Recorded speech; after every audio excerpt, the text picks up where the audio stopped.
అమ్మ చిన్నప్పటి నుండి నన్ను ఎంతో జాగ్రత్తగా చూసుకుంటుంది. ఓసారి నాకు బెస్ట్ ఫ్రెండ్ అయితే, ఇంకోసారి పర్సనల్ షాపర్, మరోసారి నా ఫిలాసఫర్. అప్పుడప్పుడు కొంచెం స్ట్రిక్ట్గా ఉంటుంది. నిజానికి ఆమె చాలా స్వీట్. బహుశా అందుకేనేమో తనకి డయాబెటీస్ వచ్చింది.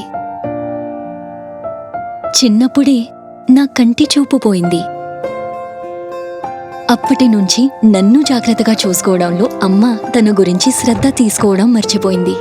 ఆమె క్యాలెండర్లో బర్త్డేస్ లేదా యానివర్సరీ లేవు, కేవలం నా ఈవెంట్స్ ఇంకా నా అపాయింట్మెంట్స్.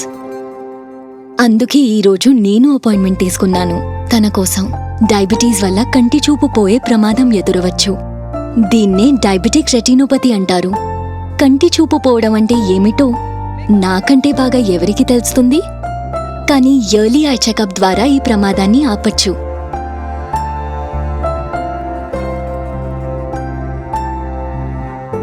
అమ్మ నన్ను సమర్థురాలని చేసింది. నన్ను నేను జాగ్రత్తగా చూసుకోగలను. ఈరోజు నేను తనని జాగ్రత్తగా చూసుకుంటానని నమ్మకాన్నిచ్చాను.